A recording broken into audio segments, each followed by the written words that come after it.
Assalamualaikum warahmatullahi wabarakatuh. Halo teman-teman semua. Kembali lagi bersama saya Raffi di channel Razakar.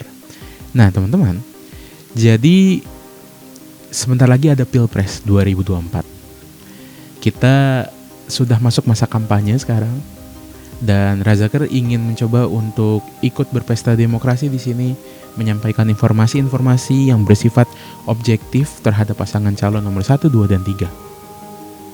Makanya diciptakanlah ini, series Pilpres 2024. Tapi sebelum kita bedah mendalam mengenai profil calon pasangan ini, ataupun beberapa hal seperti visi misi, ataupun hal-hal lain yang berkaitan dengan Pilpres 2024 ini, Razakar ingin membahas dulu mengenai PR Indonesia.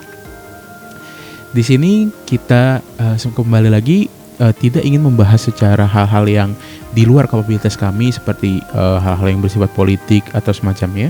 Di sini kita membahas mengenai dua perspektif, yaitu dari ekonomi dan juga pendidikan. Nah, gini teman-teman.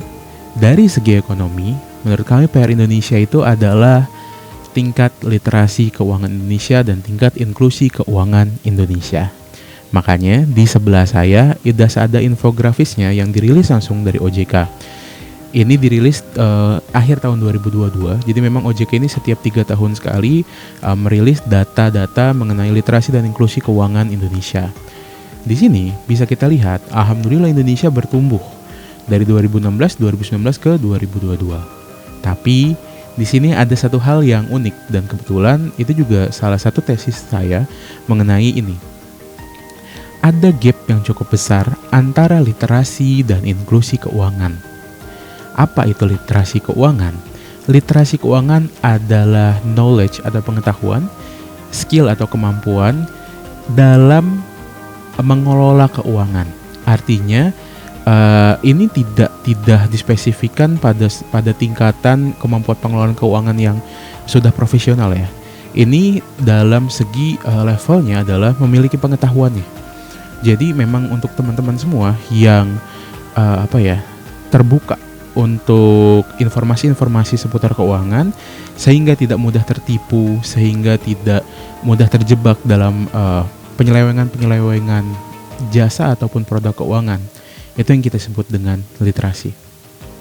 Lalu ada satu lagi, inklusi keuangan. Indonesia tinggi sekali ini untuk inklusi keuangan. Sekarang mencapai 85%. Inklusi keuangan itu apa sih? Inklusi keuangan itu adalah ketersediaan produk atau jasa layanan keuangan bagi masyarakat Indonesia. Di sini yang menarik.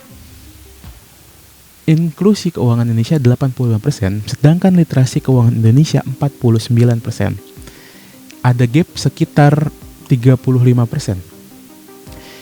Gap ini itu adalah hal yang menurut kami cukup mengkhawatirkan. Kenapa?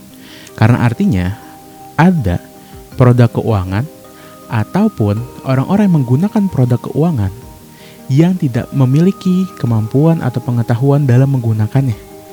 35% gap ini.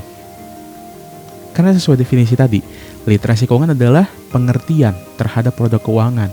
Inklusi keuangan adalah ketersediaan produk atau layanan jasa keuangan. Berarti 35% orang di Indonesia menggunakan produk atau jasa keuangan tanpa tahu tentang produk atau jasa tersebut. Inilah sebabnya kenapa kejahatan di bidang keuangan, baik penipuan atau hal-hal lainnya ya, seperti mungkin pinjaman online, judi online, atau hal-hal yang bersifat investasi bodong, pencucian uang dan lain-lain. Intinya hal-hal negatif di bidang keuangan itu disebabkan karena ada gap ini teman-teman. Dan ini adalah hal yang menurut kami cukup serius, dan inilah PR Indonesia di bidang ekonomi. Kenapa saya bilang seperti itu? Karena kita semua mungkin sadar di sekolah formal kita nggak pernah diajarin bagaimana mengelola keuangan. Sekalipun kita mungkin teman-teman yang IPS kan mungkin belajar ya ekonomi, akuntansi, tapi kan kita nggak pernah belajar bagaimana caranya financial planning, financial budgeting. Kita nggak pernah tahu. Baru tahu mungkin pada saat kuliah, itu pun kalau kuliah jurusan manajemen.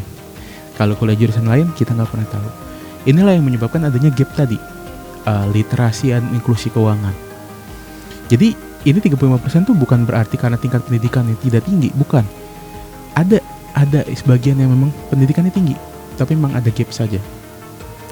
Lalu ini juga sebenarnya dipengaruhi dari permasalahan kedua, yaitu di bidang pendidikan, tentang minat terhadap pendidikan.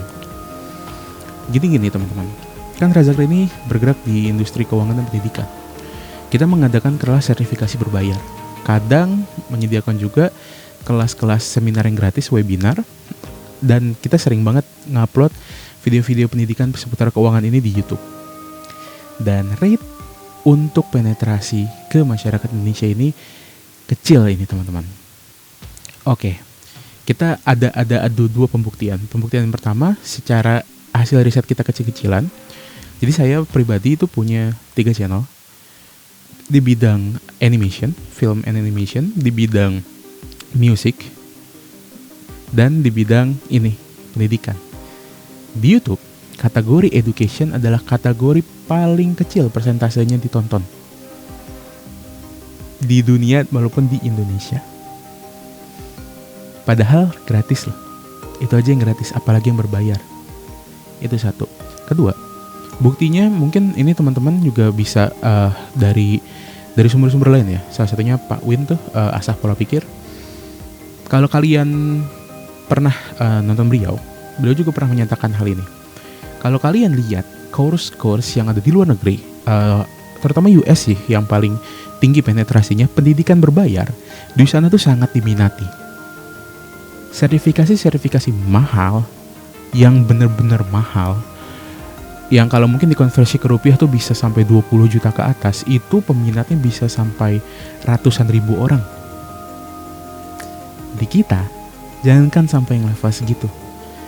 Level sertifikasi aja yang di tingkat masih berapa juta lah, 5 juta atau lebih kecil dari itu mungkin hanya puluhan orang atau ratusan, gak nyampe ribu malah. Segitu rendahnya minat kita terhadap pendidikan. Jadi kita tuh gak mau pay to get education. Bahkan free to get education aja, itu tadi dari data YouTube itu paling rendah kategorisasi. Channel di YouTube kan ada news, politics, entertainment, technology, games, education, dan education itu paling rendah. Ini PR bersama kita sebagai masyarakat Indonesia, dan juga PR bagi siapapun yang nantinya akan terpilih di Pilpres 2024. Menurut kami sih PR Indonesia 2 itu yang paling krusial, dan memang kami juga mengetik permasalahannya. Jadi mungkin segitu aja teman-teman. Untuk membuka series Pilpres 2024, kita sampaikan PR Indonesia menurut Razakar. Nama saya Raffi dari Razakar. Jangan lupa jempol ke atasnya, subscribe channelnya, share ke sebanyak mungkin orang, dan izin pamit. Assalamualaikum warahmatullahi wabarakatuh. Sampai jumpa.